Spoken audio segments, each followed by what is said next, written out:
Bonjour à tous, donc bienvenue à cet événement sur l'adressage client. On est vraiment très heureux aujourd'hui de faire cet événement en partenariat avec CGI et avec deux belles startups de finance innovation et également bien sûr Société Générale pour adresser vraiment des sujets très concrets pour le secteur bancaire.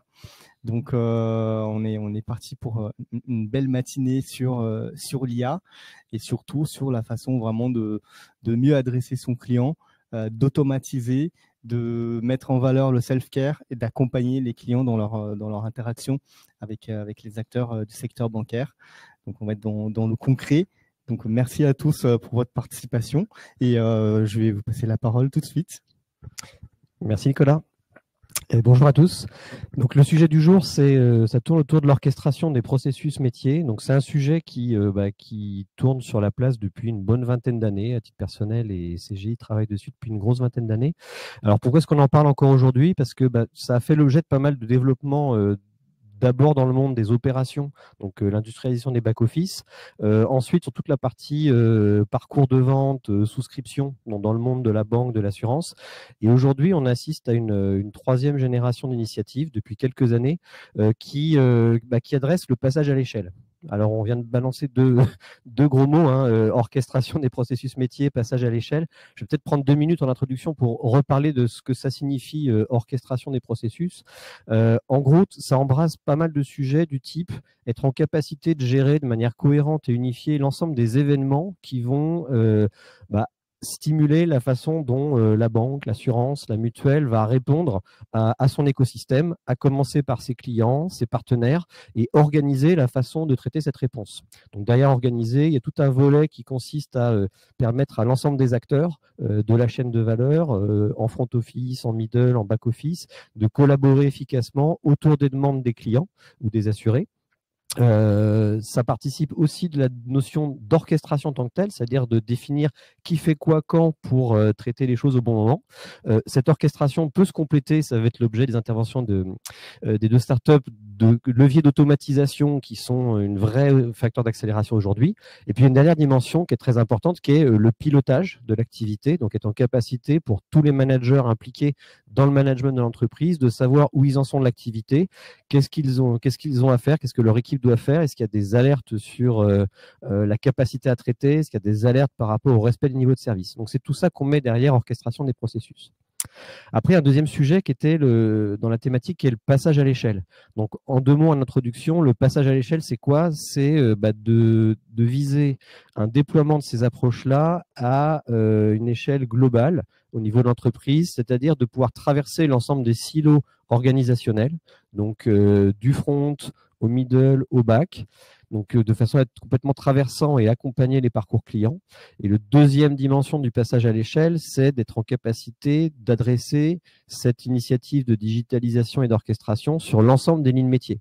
Donc quand on a des métiers aussi diversifiés que du crédit, de la banque au quotidien, des successions, des moyens de paiement, d'avoir une approche totalement unifiée, ça constitue un levier, et on va le voir juste après. Donc du coup, si on parle un peu quand on a préparé la table ronde, on s'est posé la question de déjà quels sont les drivers et les inducteurs qui amènent ces initiatives d'orchestration et de digitalisation. Donc je vais passer la parole à Aurélie de la Société Générale qui a accompagné ce grand mouvement. Bonjour à tous, donc je me présente déjà, Aurélie Wisdeloup. Je suis responsable métier de la solution d'orchestration des process bancaires de la banque de détail, et j'ai également la charge des RPA. Alors nous, en fait, on est parti d'un certain constat qui était notre outil existant, qui était en obsolescence technologique, et également les limites opérationnelles que présentait cet outil qui était purement back-office. Donc, on avait des enjeux d'amélioration de la satisfaction client, d'amélioration des temps de traitement des dossiers des clients, mais également l'idée de simplifier le travail des collaborateurs en les guidant au maximum au quotidien dans les process implémentés. On était dans une période de fort changement organisationnel, réglementaire, et l'idée, c'était d'avoir un outil qui nous permette d'avoir des process de bout en bout, qui puissent communiquer avec plusieurs capacités, notamment la gestion documentaire, avec de la numérisation à la source, la signature électronique. Et donc, pour ça, on a commencé à retravailler nos capacités, à les moderniser. Et on s'est lancé dans un chantier pour implémenter ces process de bout en bout. On a aujourd'hui, grâce aux data qu'on peut générer avec ces process de bout en bout, on est passé dans une phase où on est dans de l'amélioration continue, avec aujourd'hui plutôt une phase de simplification, automatisation de nos process. Bon, bonjour à tous, je m'appelle Imen, je suis vice-présidente conseil en digitalisation des process chez CGI et je participe à ces programmes de digitalisation et d'orchestration globale des process. Un des sujets justement sur l'amélioration continue, c'est un des enjeux, c'est l'amélioration du parcours client et de la gestion de l'utilisateur. En fait, les attentes des clients aujourd'hui ont changé. On est sur des attentes d'interaction fluide, transparente et sans friture. Donc, en fait, l'enjeu, c'est de pouvoir avoir des processus métiers qui soient cohérents et qui s'adaptent à ces nouveaux besoins avec une vision bout en bout. Donc, aujourd'hui, il ne suffit plus de faire de l'optimisation opérationnelle pour du back-office. Il ne suffit plus de se concentrer juste sur une expérience UX intéressante pour l'utilisateur, mais créer une relation bout en bout de la demande jusqu'à la finalisation du traitement. Donc, ça passe par de l'optimisation qui peut être intelligente avec de l'IA ou autre type d'optimisation. On en parlera plus tard avec vous deux. Et aussi par de l'orchestration humaine à des moments clés. Donc, en fait, c'est allier les deux qui va permettre de répondre à ces besoins et de créer une vraie valeur client perceptible par le client. L'orchestration permet aussi cette notion de pilotage dont parlait Olivier au départ, parce qu'on a une vision qui est transversale sur la totalité de l'activité de travail. Ça permet, avec les données qui sont récoltées, identifier les goulots d'étranglement, passer sur de l'amélioration continue de ce genre de process. Donc voilà, c'est cette combinaison des deux qui fait qu'on arrive à aujourd'hui répondre aux besoins des clients. Oui, et peut-être pour compléter, dans les autres drivers, on va retrouver un sujet qui est assez évident, qui est la question de l'efficacité opérationnelle. Donc ça, c'est un sujet qui est toujours prégnant et a fortiori dans les temps qui courent. Et la façon dont on l'adresse de deux façons en fait. D'abord, ce qu'on appelle l'efficacité individuelle. Donc c'est en gros faire en sorte que chaque collaborateur soit efficient dans sa façon de travailler. Donc il y a déjà tout un sujet autour du poste de travail pour faire en sorte que chaque acteur ait un point d'entrée simplifié, unique et guidant sur ce qu'il a à faire et qu'on lui amène sous la main toutes les informations et les outils qui lui permettent de réaliser chaque acte. Donc c'est particulièrement sensible au niveau des opérations, hein, ce qu'on a vu dans le déploiement au niveau des back-office, c'est d'avoir un poste de travail qui soit vraiment structuré sur les traitements et la gestion des demandes, de façon à pouvoir agir très rapidement dessus. Se grève par-dessus ça, toujours sur cette dimension efficacité opérationnelle individuelle, tous les leviers d'automatisation qu'on évoquera. Et après, un deuxième pan qui est aussi très important, tu parlais, Imen, du facteur humain, c'est ce qu'on appelle, nous, souvent, l'efficacité collective. C'est-à-dire, quand on se rend compte, en fait, où est-ce qu'il y a des gisements d'efficacité, là où il y a de la perte en ligne. Et la perte en ligne, elle est toujours aux frontières. Donc, dès qu'il y a une frontière, il y a toujours un sujet de manque de difficulté à collaborer, de manque de visibilité, de transparence. Et c'est exactement ce qu'on adresse dans cette nouvelle génération d'initiatives de passage à l'échelle. Quand une agence prépare un dossier, monte un dossier qui doit ensuite basculer dans un bac pour être instruit, il y a toujours des problèmes de qualité, de complétude et d'aller-retour qui peuvent être nécessaires. Donc déjà, le sujet, c'est de favoriser la façon dont le dossier est bien constitué au départ et dont il va pouvoir être validé et si c'est pas le cas, être ensuite itéré. Donc si on donne des capacités collaboratives, on vient agir sur ce volet, ce facteur d'efficacité collective.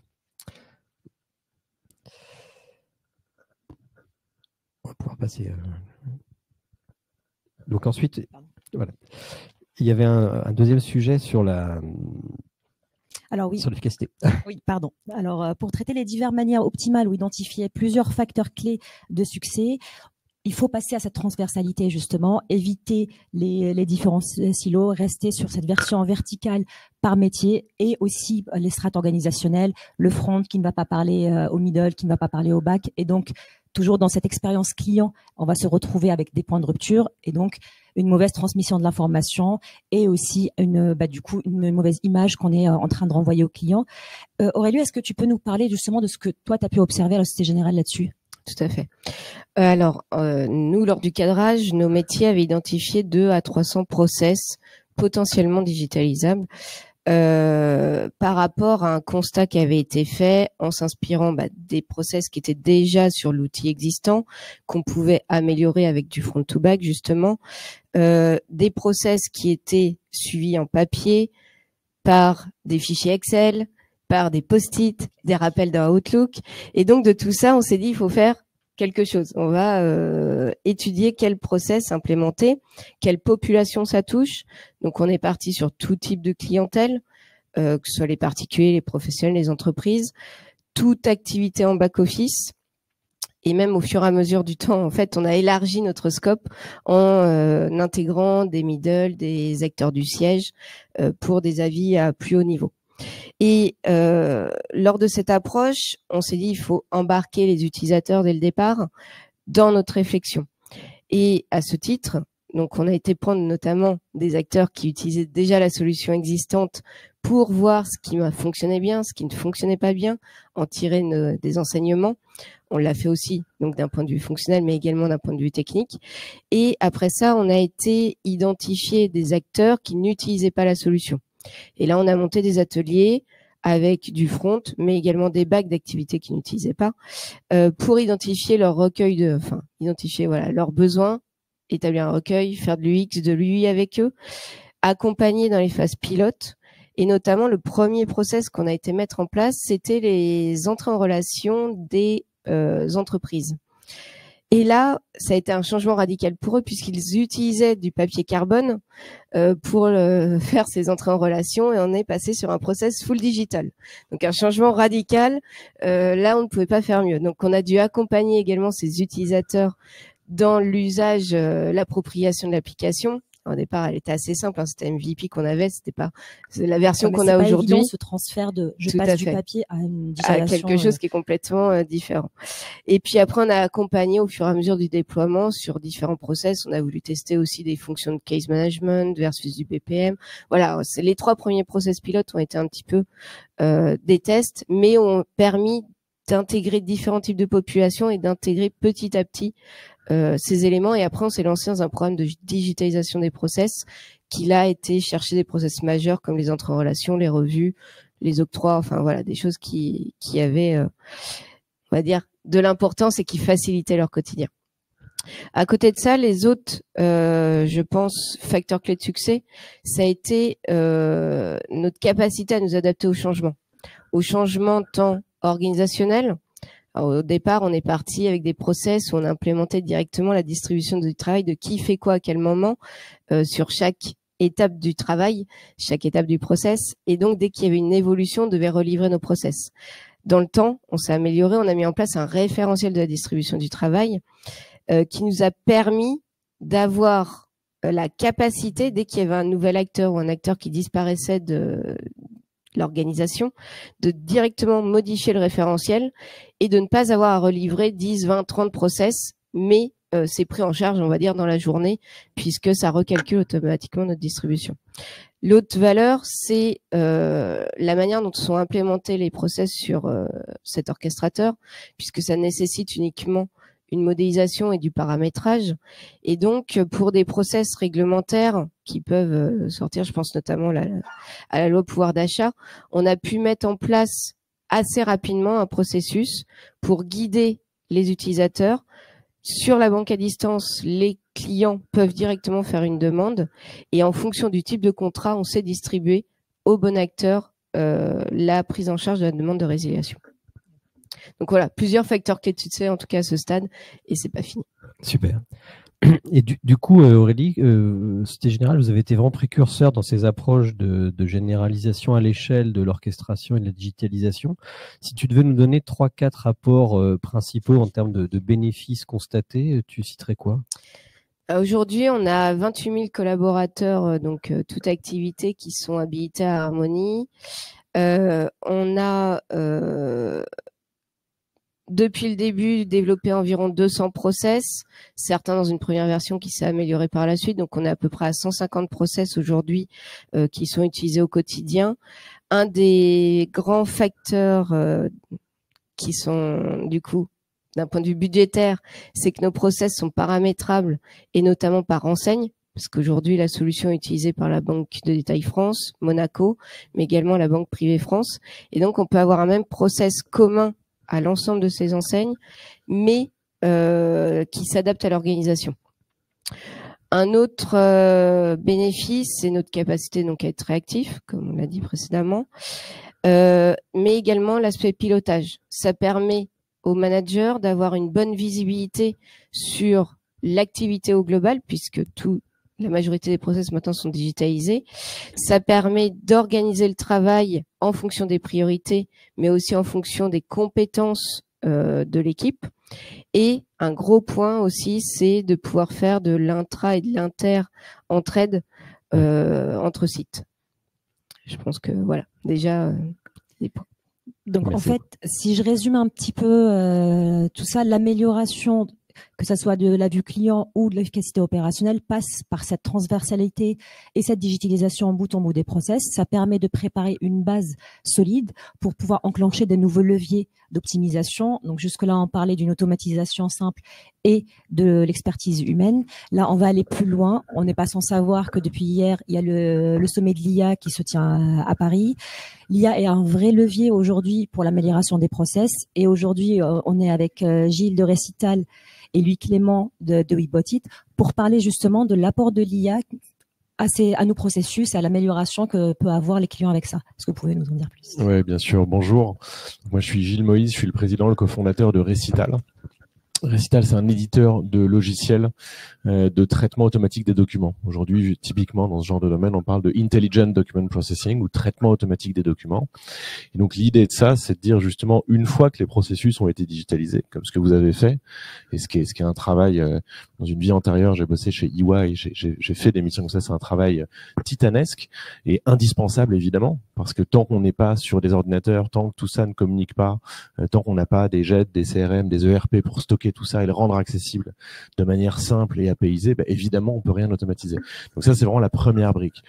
Et une fois que cette brique de passage au processus est faite, on peut alors, comme tu le disais, chercher les optimisations.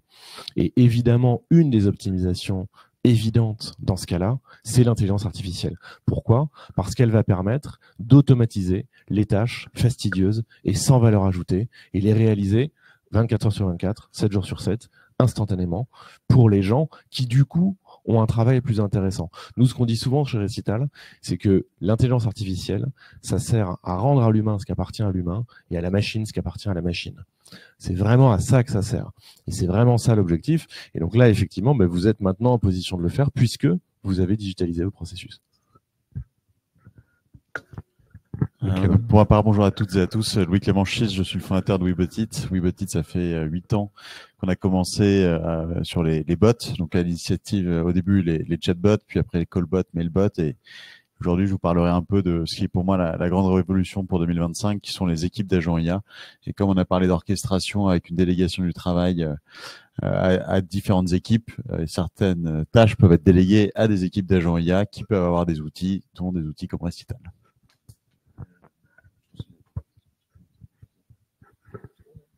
Ouais, écoutez, Aurélie, peut-être quelques mots sur ce que vous voyez peut-être en prospective, parce que comme tu disais, Gilles, vous avez posé les fondations essentielles pour pouvoir ensuite aller là-dessus. Est-ce que vous avez commencé à réfléchir à des initiatives qui mobiliseraient de l'IA autour de... Alors, aujourd'hui, effectivement, on n'était pas encore dans cette démarche. Comme je disais, on était plutôt là sur la simplification, automatisation, donc en passant par des API, des appels, voilà, supprimer les tâches, on va dire, à moindre valeur ajoutée. Aujourd'hui, les principaux, on va dire, travaux avec l'IA, c'est plutôt en amont du process pour de la détection de fraude, de détection de fragilité financière. Un des sujets sur lequel j'ai voulu travailler l'année dernière, mais qui n'a pas pu aboutir, c'était l'aide au choix du bon process. Parce qu'une fois qu'on a beaucoup de process, notamment 150, les utilisateurs sont un peu perdus pour retrouver le bon. Et donc, mon objectif, c'était qu'ils puissent poser la question par rapport à la demande du client et qu'on sorte un top 3 des process qui lui répondaient à son besoin. Bon, il arrivera peut-être un jour. Et puis après, l'idée, c'est plutôt aller sur de l'accompagnement à l'analyse, notamment sur les dossiers d'octroi qui peuvent être très complexes avec la masse de documents comme on disait tout à l'heure, et puis des risques de fraude, des sujets de pré-analyse pour effectivement que l'humain ait le temps et l'expertise dont on a besoin pour prendre en charge un dossier. Et après, on a aussi parfois des sujets avec de l'escalade. Donc l'idée, c'est peut-être de bypasser certains niveaux et d'aller directement au bon niveau en fonction des caractéristiques du dossier, du client, de la demande. Juste, Louis Clément, on en parlait la dernière fois pendant la préparation de ce webinaire par rapport à des cas et des exemples concrets de la mise en place de l'IA que vous avez pu voir. Est-ce que vous pouvez nous dire plus de détails? Oui, bien sûr. Alors déjà, pour rebondir sur ce qui a été dit, on a entendu parler d'API. Et donc, quand j'entends parler d'API, j'aime bien, puisque ça veut dire qu'on peut faire des assistants qui sont un minimum intelligents. On n'est plus sur la simple FAQ, mais on est sur des actions réelles avec le système d'information de la banque. Si on se concentre sur les équipes d'agents IA, et je crois qu'on a un slide qui explique un peu ça, l'idée c'est de dire qu'aujourd'hui les modèles ont fait d'énormes progrès.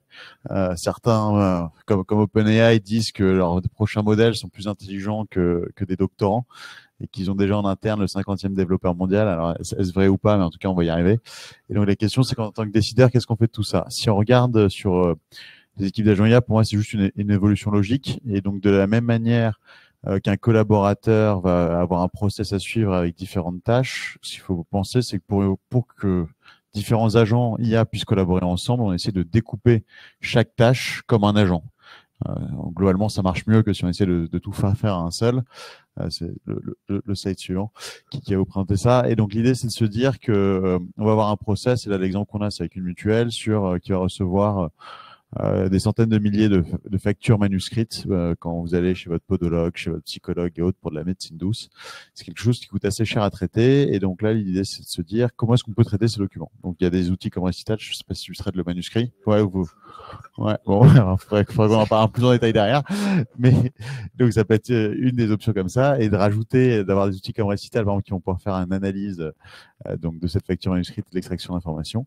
Il y a aussi d'autres moyens qui peuvent être des briques d'OCR ou des IA génératives dotées de capacités de vision, même si je pense que tes algos sont un peu plus efficaces. On pourra en reparler. Et donc, l'idée, c'est de se dire, on a un pipeline qui va essayer d'extraire cette donnée, mais en parallèle, par exemple, on veut faire de la lutte anti-fraude. Donc, il faut vérifier, est-ce que le numéro du praticien de santé existe dans une base de données centralisée? Est-ce que le numéro qui est indiqué est cohérent avec celui de l'adresse du professionnel de santé, par exemple? Est-ce que la personne qui a fait cette demande de remboursement a effectivement encore le droit d'être remboursée sur les factures, puisque souvent votre mutuelle va vous permettre de faire rembourser 4, 6, 8 séances à hauteur de 30, 50 euros par séance, ça dépend de votre plan.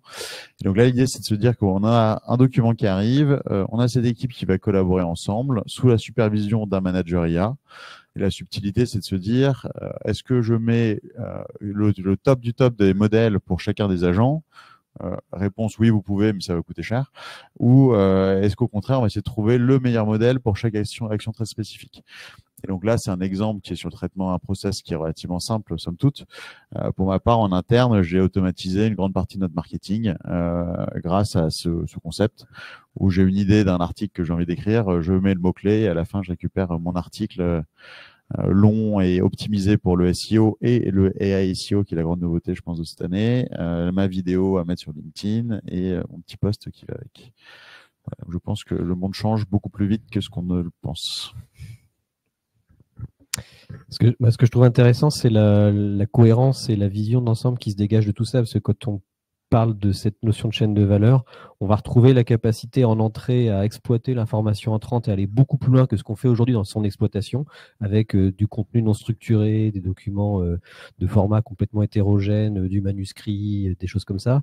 Donc, ce qui va permettre d'aller injecter dans les processus métiers de la donnée directement exploitable. On a cette logique de plateforme que tu évoquais, Aurélie, et sur laquelle on a beaucoup fait d'efforts ces dernières années pour créer tout le cadre de gestion du processus de bout en bout en intégrant les acteurs humains qui ont les décisions à prendre. Et du coup, ce cadre, pour venir y injecter dedans, demain, ces fameux agents qui vont pouvoir prendre un certain nombre de tâches, intégrant des bouts de décision, des suggestions de décision. Et comme on le disait en préparation, on est quand même dans un monde qui est sensible, régulé et sous contrôle. Donc, human in the loop, il faut quand même garder toute la capacité à laisser la décision ultime, quand elle est structurante, à un acteur humain. Et donc, le fait d'avoir orchestré ce processus nous permet d'aller interposer l'intervention humaine au bon moment. Et donc, de tirer profit des agents pour automatiser tout en gardant cette capacité-là. Oui, tout à fait. Et également, explicabilité, ça c'est hyper important. D'ailleurs, c'est ce qui existe depuis la RGPD, en fait. Donc, ça existe depuis 2018, où effectivement, pour des actes de gestion, comme tu le disais, structurants pour un client, il faut être en mesure de pouvoir lui répondre et de dire, c'est pas qu'un algo qui a pris cette décision, c'est aussi nous, et je peux te l'expliquer. Donc ça, c'est hyper important. Et c'est vrai que cette notion d'explicabilité, c'est intéressant parce qu'effectivement, comme tu le rappelles, il y a plein d'algorithmes. L'IA, ça existe depuis, on va dire depuis 1950, donc ça fait 75 ans que ça existe. Il y a plein de choses qui ont été faites. Comment est-ce qu'on se retrouve dans cette espèce de forêt d'algorithmes? Je trouve que ce qui est important aujourd'hui de comprendre, c'est qu'il y a l'IA générative, évidemment, on parle que de ça, mais il y a plein d'autres IA. Et que, tu le disais, si on met l'IA générative partout, déjà, bon, ça marche bien, mais parfois ça marche moins bien. Parfois ça invente, parfois c'est pas précis, etc. Et surtout, ça coûte super cher. Ça fait que parfois, il faut aussi envoyer des données un peu partout, etc. Donc, c'est pas toujours la meilleure solution. Et en fait, moi, souvent, ce que je dis quand on me dit, quelle IA je choisis, on prend l'IA extractive quand on veut extraire et on prend l'IA générative quand on veut générer. Et en fait, c'est aussi simple que ça. L'IA extraire, ça veut dire quoi? Ça veut dire que quand je reçois un PDF avec des coups de tampon dessus, nous, on traite tout le flux des liasses fiscales françaises pour Infogreffe. Ça, c'est 30 millions de pages par an qui passent sur nos plateformes. Eh bien, ça, c'est de l'extraction. Pourquoi? Parce qu'on va vouloir extraire des chiffres dans des formats pas toujours structurés, pas toujours CERFA, avec des coups de tampon, de travers, surexposés, machin, etc. Ça, on extrait les données et on les met dans un joli fichier Excel. Et ensuite, il y a des gens qui vont récupérer ça et qui vont vouloir générer des choses, qui vont vouloir dire est-ce que ça passe ou est-ce que ça passe pas le contrôle pour un octroi, par exemple, pour une PME. Et là, c'est du génératif. Et donc, en fait, il faut toujours se poser la question est-ce que je lis? Et en fait, c'est la base de l'informatique. Il y a l'input et l'output. L'input, c'est l'IA extractive. L'output, c'est l'IA générative. Et on retrouve, je pense, l'esprit de ce que tu évoquais, Aurélie, sur cette approche d'amélioration continue, où le fait de digitaliser donne une traçabilité, une réelle observabilité des chaînes de valeur pour identifier où sont les leviers, et ensuite la capacité d'aller introduire progressivement ces leviers d'optimisation et de mesurer le gain, le ROI, et puis de l'utiliser, comme tu disais, à bon escient, c'est-à-dire on a des outils qui peuvent être hyper puissants, mais est-ce qu'ils sont utilisés au bon endroit avec le bon levier, eu égard à l'impact qu'ils ont, que ce soit financier ou environnemental? Si tu veux parler d'environnemental, effectivement, l'IA extractive coûte un peu moins cher à la planète que l'IA générative, faut pas l'oublier. Et l'autre point, c'est donc en effet que l'IA Act, cette nécessité pour certains secteurs, notamment la banque et l'assurance, d'avoir toujours l'humain dans la boucle, comme ça a été justement dit. Et je pense qu'il faut garder l'humain, pour un peu ce que j'ai dit tout à l'heure, mais pour ce qu'on fait de mieux, c'est-à-dire réfléchir et pas simplement faire la petite main, ce que la machine peut faire. Olivier, tu voulais... Non, je suis entièrement d'accord sur le fait qu'il faut garder cet avis. Peut-être pour conclure, avant de passer à la phase d'échange, moi j'ai retenu pas mal de sujets, des sujets autour de cette notion d'alignement global. C'est-à-dire qu'il y a un vrai enjeu d'alignement métier de l'ensemble des lignes d'affaires pour pouvoir justement créer cette cohérence et cet effet de levier qui conditionne la matérialité des gains. Un alignement métier et informatique parce que les outils sont au service du métier. Il y a un vrai travail de rapprochement, on l'a vécu sur ces programmes-là. Un sujet d'agilité. À la fois en termes d'objectifs, ce que l'on va rechercher justement pour pouvoir adapter, et en termes d'approche parce que on est sur de l'expérimentation, de la mesure, des logiques itératives, et puis cette logique de travailler avec des fondations. Tu parlais de capacités, je crois, donc des capacités qui permettent de gérer cette digitalisation, cette orchestration, et d'injecter des capacités qui viennent travailler le contenu entrant et extraire les données, et qui viennent ensuite travailler l'automatisation, y compris avec des logiques génératives pour là où c'est nécessaire. Donc, je pense que ces mots-clés-là sont, je pense, très importants aujourd'hui. On a peut-être des questions.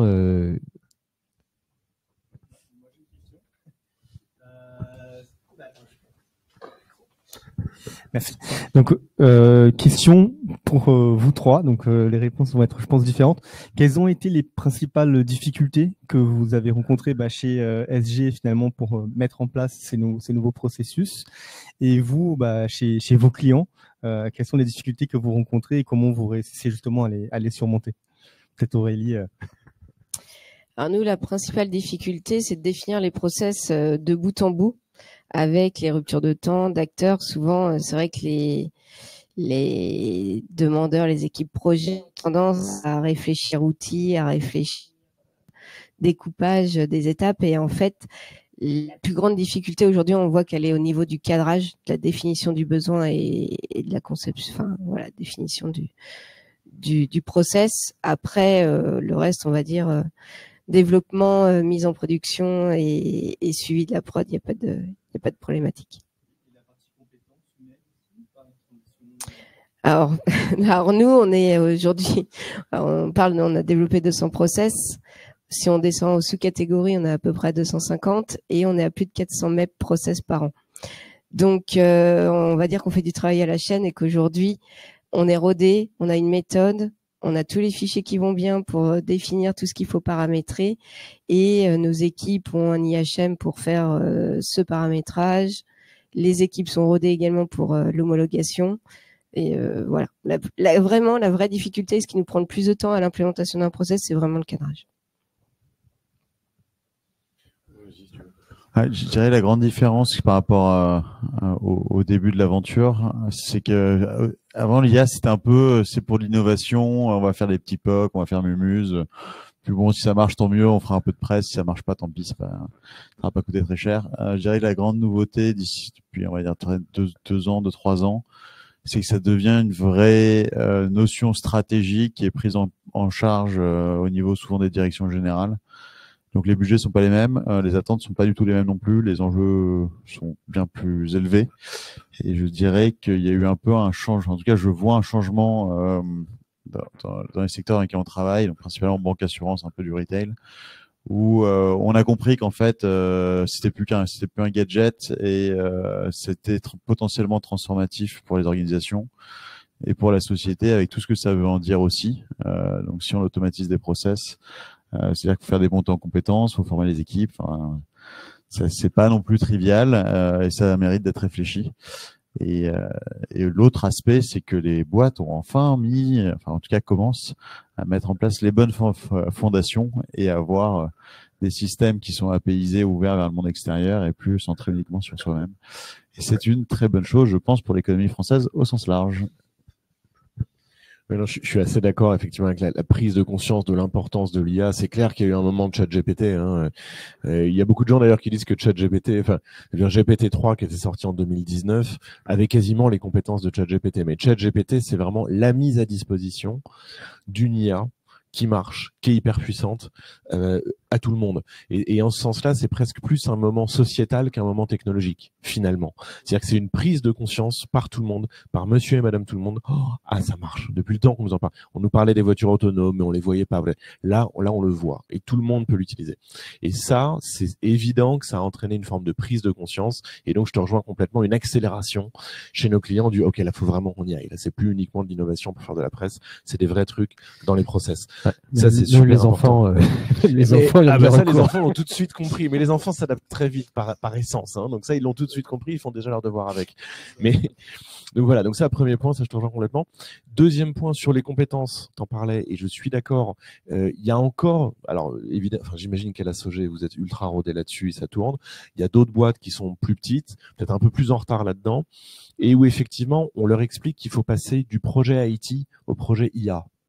Et ça, c'est hyper important. Dans le projet IT, on va demander à des experts métiers de lister des étapes à suivre qui vont être transformées en spécifications fonctionnelles, puis techniques, puis qui vont être développées. Dans un projet IA, on ne demande pas des règles métiers, on demande des data métiers. Parce qu'avec les data métiers, on va entraîner des modèles et on ne va pas dessiner des processus. Et ça c'est vraiment une autre approche. Donc ça, c'est quelque chose qu'il faut encore parfois évangéliser dans certaines boîtes qui sont pas encore familières avec ça. Et c'est normal, mais donc ça, on le fait. Et deuxième point, tu parlais des difficultés qu'on a eues.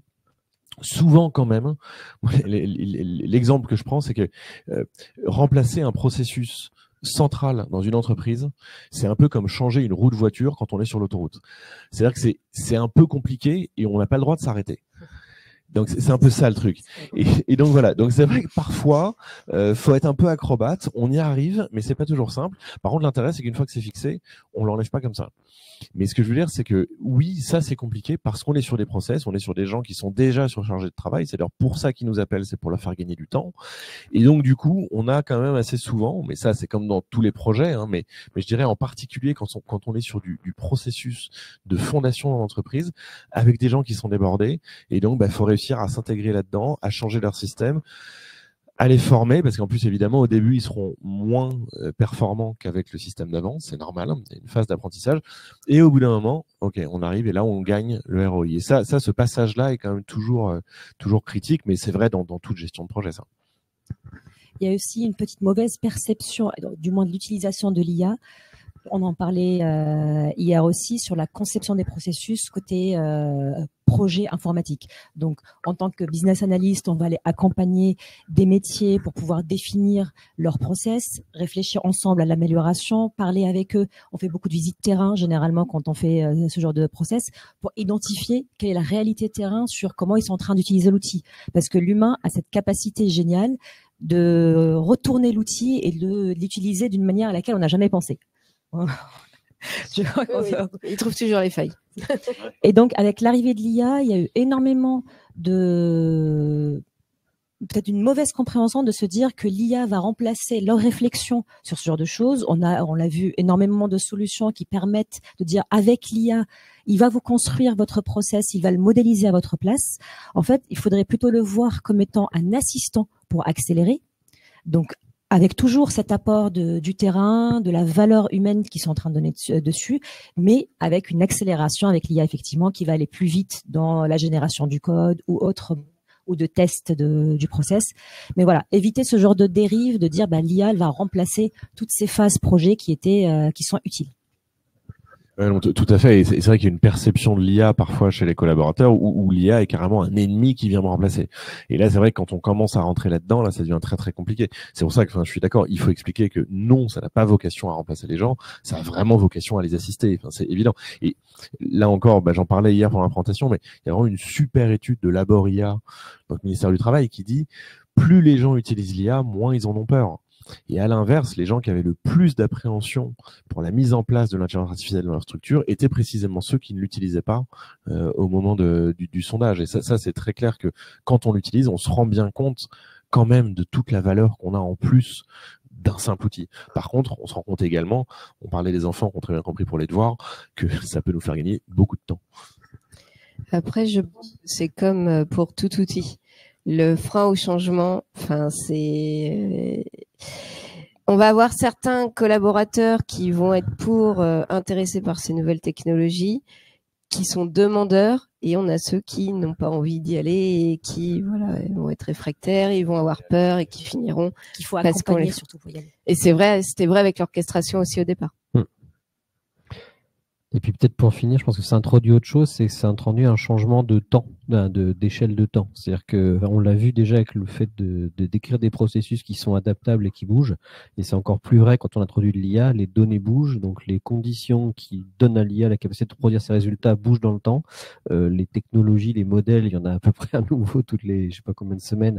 Et donc il y a une nécessité aussi de re-questionner régulièrement et donc d'être dans cette approche, à ce que tu disais, sur une démarche qui est complètement différente et une nécessité de remettre en cause de manière régulière et systématique tout ce qui est mis en place. Là où, quand on refait un recul de quelques années, on avait plutôt des systèmes extrêmement stables. Une fois que c'était posé, ça tournait pour des années.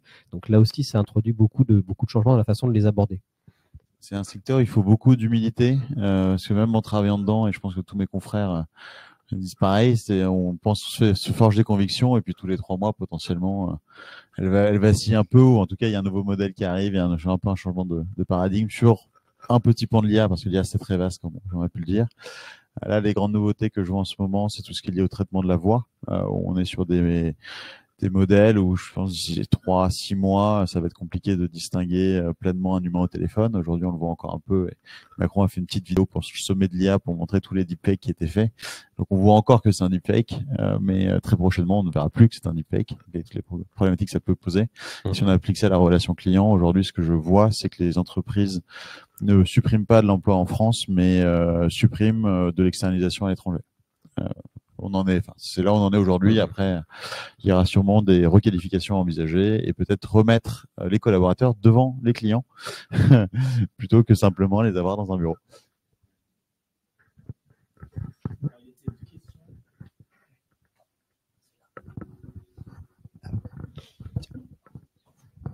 Donc oui, merci à tous. Rapidement, dans le chat, on avait une première question pour Aurélie et puis par extension Olivier et Inen. Concernant, vous parliez tout à l'heure de mise à jour de la plateforme et des processus dès qu'une nouvelle réglementation, par exemple, arrive et donc tous les enjeux de mise en conformité. La question qui est posée dans le chat, c'est combien de temps ça prend? Comment vous travaillez avec CGI sur ces mises à jour? Alors, du coup, ça dépend de la réglementation, de l'évolution en question. Est-ce que c'est un nouveau process? Est-ce que c'est une évolution d'un process existant? Si c'est une évolution, ça peut être relativement rapide. Après, on a des plans de charge, comme je vous disais, on fait 400 mètres par an. Donc, on a des plannings de dev qui sont chargés pour les 6 prochains mois, là, actuellement. Donc, c'est plus une capacité pour garder des tailles d'équipe raisonnables qu'une capacité à faire. Une évolution en 15 jours, elle pourrait être faite. Mais il faut qu'on ait les capacités. On peut pas, avoir des équipes surdimensionnées et puis réduire. On veut garder une équipe stable. Donc, on fait patienter. Et la réglementation, elle passe rarement dans les 15 jours. Donc, elle peut attendre 6 mois la plupart du temps.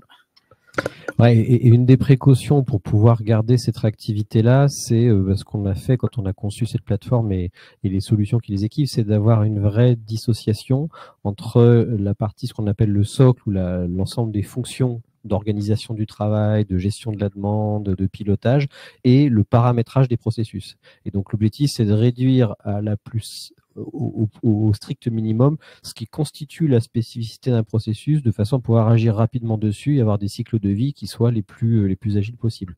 Et deuxième sujet, c'est de les rendre indépendants les uns des autres. C'est-à-dire que si on doit faire bouger des processus sur le domaine du crédit et puis en même temps adapter les entrées en relation, c'est deux sujets qui s'adressent de manière totalement indépendante et découplée, de façon à être dans le rythme de ce que chaque métier souhaite avoir et doit avoir.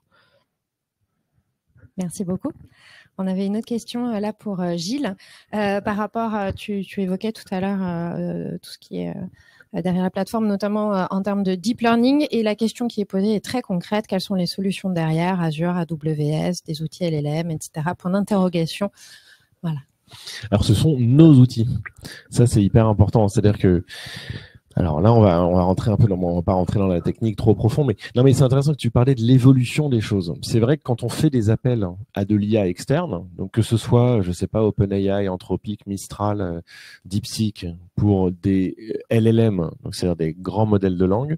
Grands modèles de langue, on leur donne du texte en entrée, ils nous génèrent du texte en sortie. C'est texte to texte, ou alors c'est multimodal, c'est-à-dire qu'on lui donne une image et un texte, il nous génère un texte. Ça, c'est LLM, ça peut être Anthropic, ça peut être OpenAI, etc. Ces gens-là font évoluer leur modèle, sans que nous le décidions particulièrement. Nous, on fait des tests avec la direction interministérielle du numérique pour tester le chatbot de l'État, Albert. On avait fait des tests avec GPT-4 en octobre. Dans 70% des cas, il ne répondait pas. On refait les mêmes tests, on n'a rien changé en novembre. Il n'y a plus que dans 20% des cas qui ne répond pas. Donc ça veut dire quand même que quand on fait appel à des API externes, surtout sur des systèmes aussi complexes que des LLM, mais en fait, le système varie tout seul indépendamment de nous. C'est pour ça que nous, le choix qu'on a fait, c'est d'avoir nos briques d'IA. Parce que comme ça, et en plus qu'on déploie chez OVH. Donc en plus, comme ça, tout est en France et c'est souverain. L'intérêt de ça, c'est que le système n'évolue pas tout seul. Donc certes, il y a des modèles qui arrivent, certes, il y a de la data qui arrive, mais c'est nous qui choisissons ou pas de réentraîner. Et ça, c'est quand même hyper important. Donc, on utilise des LLM quand on a besoin de générer. Ça, typiquement, on a une application de RAG, donc de Retrieval Augmented Generation. Donc ça, c'est très utilisé aujourd'hui. En gros, vous avez un moteur de recherche qui va vous rechercher les paragraphes les plus pertinents pour une question dans votre base documentaire. Et sur la base de ces paragraphes uniquement, vous avez demandé à un LLM, vous allez lui dire, en utilisant que ces paragraphes, réponds à la question suivante. Et là, vous mettez la question de l'utilisateur et le LLM génère un texte qui est cette réponse. Là, évidemment, c'est du génératif. On utilise également des modèles de deep, je dirais un peu plus anciens, multimodaux, qui ne sont donc pas génératifs mais extractifs. Ils sont multimodaux, pourquoi? Parce qu'ils prennent en entrée des pixels, des localisations sur la page et du texte. Ils utilisent des modèles de langue, qui étaient déjà les modèles de langue, mais aujourd'hui, on va dire que ce sont des modèles de langue petits, type BERT, type Roberta, etc., mais qui sont hyper efficaces pour représenter les mots dans un espace sémantique. Et à partir de ça, on va dire, ben là c'est le nom, là c'est le prénom, là c'est le total hors taxe, là c'est le paragraphe qui parle de telle chose dans le contrat, etc. Et tous ces modèles-là, ce sont les nôtres. On a même fait des thèses là-dessus.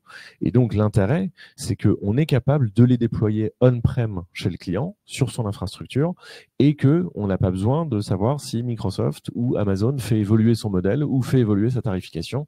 On est absolument maître de ça. Et ça, pour nous, c'est extrêmement important. Et c'est pour ça que, justement, on travaille avec des gens qui sont dans la défense, qui sont dans le nucléaire, parce que ce sont des gens qui, évidemment, ne peuvent pas avoir leurs données qui vont se balader un peu partout sur des serveurs américains et donc qui veulent tout avoir on-prem. Tu parlais du mode avion. En tout cas, j'ai vu ça sur un de tes slides et je trouvais que ça très intéressant parce qu'il y a pas grand monde qui sait faire du mode avion aujourd'hui et donc bravo. Oui, c'est ça. Le mode avion, c'est-à-dire que le système peut marcher sans connexion Internet. Il y a même une époque où on voulait faire des petites box que voilà, vous mettez votre box chez vous, vous mettez un câble et vous avez tout l'IA là-dedans. Vous n'avez pas besoin de connexion Internet.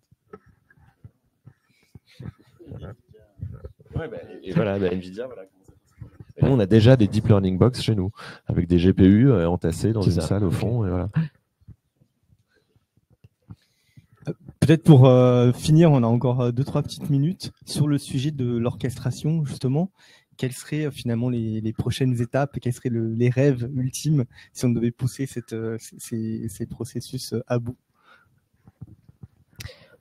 Je pense que c'est un peu ce qu'on a évoqué tout à l'heure avec l'introduction des agents. C'est-à-dire c'est quand même le sujet de demain qui s'approche. Quelque part, quand on est déployé au bout, comme vous l'avez fait, l'orchestration, on va être dans de l'amélioration continue. Le step d'après, c'est d'aller attaquer sur les différents processus les étapes qui sont automatisables parce qu'il y a finalement peu de valeur ajoutée et pour aller recentrer les collaborateurs sur là où il y a de l'expertise à amener. Et on l'a vu, moi, si je fais le parallèle, dans les 20 dernières années, j'ai commencé à travailler sur ces initiatives-là dans les back-office. Les effectifs étaient des fois 3 fois, 4 fois, 5 fois supérieurs à ceux d'aujourd'hui. Donc, ce qui s'est passé dans les back-office bancaires ou assurantiels depuis les 20 dernières années, c'est une évolution de la population qui sont devenus les experts de la banque et de l'assurance. Donc, aujourd'hui, ces gens-là sont les experts. Et je pense que l'objectif, c'est d'accompagner encore ce mouvement pour les recentrer sur des tâches qui ont plus de valeur ajoutée. Aujourd'hui, vous amenez de plus en plus les collaborateurs en frontal du client parce que finalement c'est plus efficace qu'il y ait un expert du crédit qui vienne discuter avec le client pour monter un crédit complexe plutôt que de passer par l'intermédiaire d'un conseiller qui fait le lien.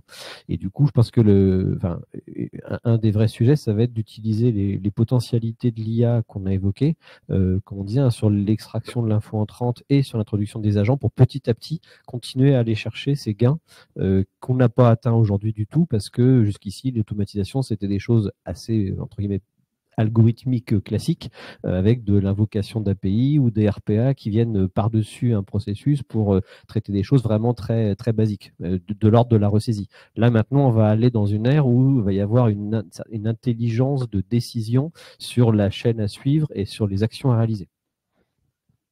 Tout à fait, c'est ce que j'avais prévu d'aborder. Étant aussi en charge de la capacité RPA, on voit aujourd'hui qu'on essaie d'étudier, de détecter les tâches à moindre valeur ajoutée pour justement mettre des RPA pour les ressaisies, sauf qu'on est limité par l'ensemble des cas et on ne peut pas tout gérer avec le RPA. Il restera des cas qui vont être hors normes.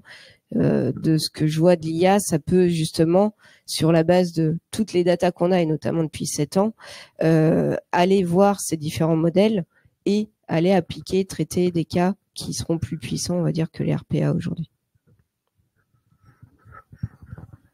Pour compléter ce que vous venez de dire, une des nouveautés qui a été présentée, qui pour l'instant, on va dire marchouille, mais qui va être amenée à évoluer, c'est Operator, qui était lancé pour l'instant uniquement aux États-Unis par OpenAI, où l'idée c'est vous donner une tâche. Et puis c'est ChatGPT qui a un navigateur sur un serveur à part, on va dire, qui va aller se balader sur Internet et exécuter cette tâche pour vous. Alors bon, pour l'instant, les cas d'usage sont assez simples. Hein. C'est commande-moi un café, fais-moi livrer un truc, compare-moi la meilleure voiture sur Internet et par rapport à mon besoin et réserve-moi un essai. Mais on peut imaginer que c'est des technos qui sont pour l'instant au balbutiement et tout comme on a vu une très forte progression des modèles dans les 2 dernières années, d'ici 1 ou 2 ans, à mon avis, le monde du RPA va être un peu chamboulé. Je pense que si ça vous va, moi, je trouve que les discussions étaient vraiment très très intéressantes. Donc merci beaucoup à vous. C'est très enrichissant et j'espère qu'on va vous recroiser très très bientôt pour de nouveaux cas. Donc merci. Merci beaucoup. Merci.